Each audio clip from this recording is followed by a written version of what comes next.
Iran ವಿರುದ್ಧ ಪಾಕಿಸ್ತಾನ ಸೇನೆ, Hamas ವಿರುದ್ಧವೇ ಒಪ್ಪಂದಕ್ಕೆ ಸಹಿ. ಟ್ರಂಪ್ ಟ್ರ್ಯಾಪಿಗೆ ಬಿದ್ರ ಮುನೀರ್ ಶಹಬಾಜ್.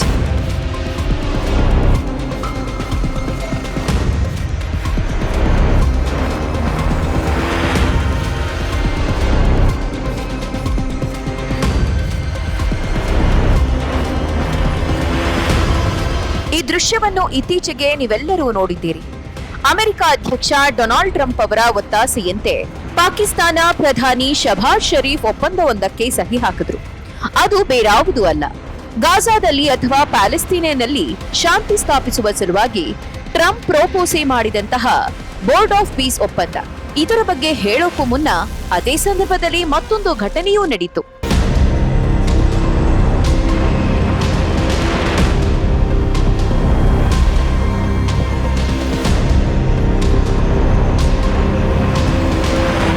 ಪ್ರಧಾನಿ ತೋರಿಸ್ತಾ ಇರುವುದು ಬೇರೆ ಯಾರನ್ನೋ ಅಲ್ಲ, ತಮ್ಮದೇ ದೇಶದ ಫೀಲ್ಡ್ ಮಾರ್ಷಲ್, ಸೇನಾ ಮುಖ್ಯಸ್ಥ ಆಸಿಫ್ ಮುನೀರ್ ಅವರನ್ನ.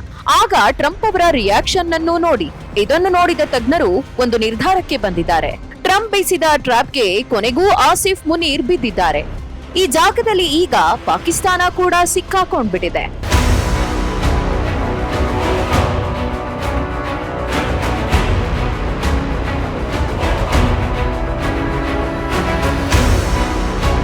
ಇದೆಲ್ಲ ಶುರುವಾಗಿದ್ದು ಆಪರೇಷನ್ ಸಿಂಧೂರ ಸಂದರ್ಭದಲ್ಲಿ.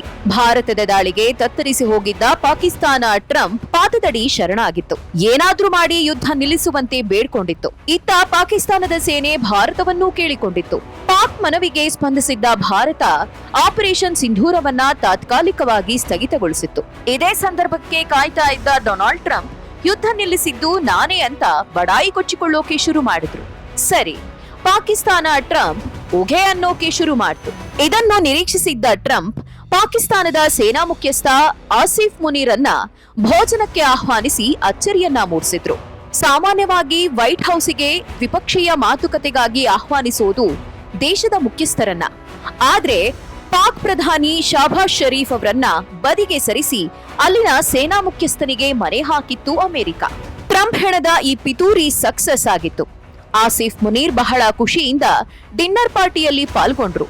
ಈ ಡಿನ್ನರ್ ಪಾರ್ಟಿಯನ್ನ ಬಹಳ ರಹಸ್ಯವಾಗಿ ನಡೆಸಿದ್ರು ಟ್ರಂಪ್. ಹಾಗಾಗಿ ಮುನೀರ್ ಅಲ್ಲಿ ಹೊಸ ಆಸೆಯೊಂದು ಚಿಗುರೊಡೆಯಿತು. ಈ ಹಿಂದೆ ಅಮೆರಿಕದ ಅಧ್ಯಕ್ಷರು 3 ಬಾರಿ ಪಾಕ್ ಪ್ರಧಾನಿಯನ್ನ ಬದಿಗೆ ಸರಿಸಿ ಪಾಕಿಸ್ತಾನದ ಸೇನಾ ಮುಖ್ಯಸ್ಥರನ್ನ ನೇರ ಭೇಟಿಗಾಗಿ ಆಹ್ವಾನಿಸಿದ್ರು. ಆಯೋಬ್ ಖಾನರನ್ನ ಪ್ರೆಸಿಡೆಂಟ್ ಕೆನಡಿ ಆಹ್ವಾನಿಸಿದ್ರು. ಜಿಯಾ ಉಲ್ ಹಕ್ ರನ್ನ ಪ್ರೆಸಿಡೆಂಟ್ ರೇಗನ್ ಆಮಂತ್ರಿಸಿದ್ರು.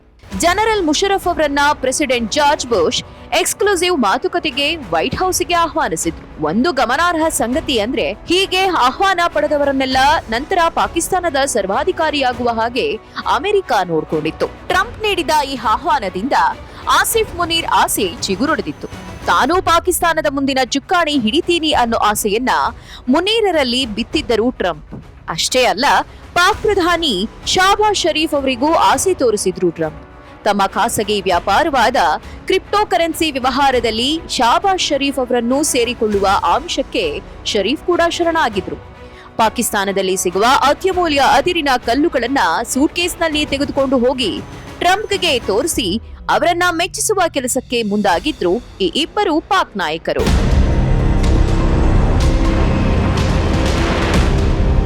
ಮಿಕಾ ಬಿಲಕ್ಕೆ ಬಿತ್ತು ಅಂತ ಟ್ರಂಪ್ಗೆ ಆಗ್ಲೇ ಅನ್ಸಿತ್ತು.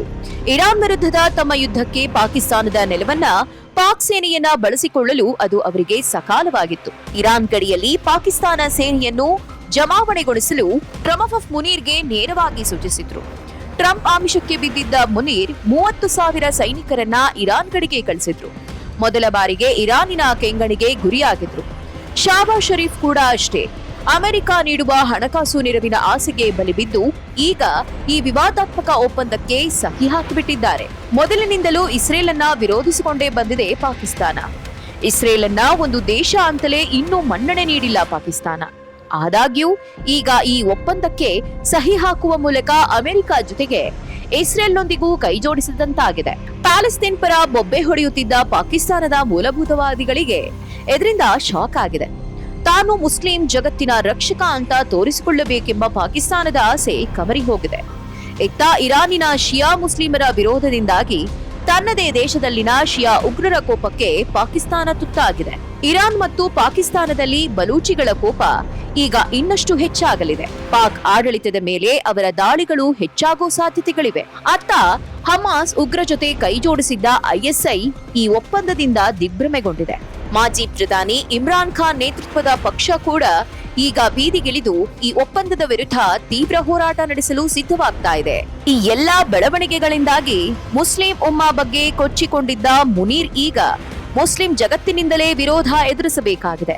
ತನ್ನ ಭಾರತ ದ್ವೇಷದಿಂದ ಕುರುಡಾಗಿರುವ ಪಾಕಿಸ್ತಾನ ಈಗ ಟ್ರಂಪ್ ಹೆಣದ ಜಾಲದಲ್ಲಿ ಸಿಲುಕಿ ವಿಲವಿಲ ಅಂತ ಒದ್ದಾಡೋ ಸ್ಥಿತಿಗೆ ಬಂದ್ ನಿಂತಿದೆ. ದುರ್ಬಲರನ್ನ ಬಳಸಿಕೊಂಡು ತನ್ನ ಬೇಳೆ ಬೇಯಿಸಿಕೊಳ್ಳುವ ಅಮೆರಿಕದ ಹುನ್ನಾರ ಟ್ರಂಪ್ ಕಾಲದಲ್ಲೂ ಮುಂದುವರೆದಿದೆ. ಈ ವಿಡಿಯೋ ನಿಮಗೆ ಇಷ್ಟ ಆಗಿದ್ರೆ ದಯವಿಟ್ಟು ಲೈಕ್ ಮಾಡಿ, ಕಮೆಂಟ್ ಮಾಡಿ, ಶೇರ್ ಮಾಡಿ. ಇನ್ನು ನಮ್ಮ ಚಾನೆಲ್ ಅನ್ನ ಸಬ್ಸ್ಕ್ರೈಬ್ ಮಾಡಿಲ್ಲ ಅಂದ್ರೆ ದಯವಿಟ್ಟು ಸಬ್ಸ್ಕ್ರೈಬ್ ಮಾಡಿ. ನಮಸ್ಕಾರ.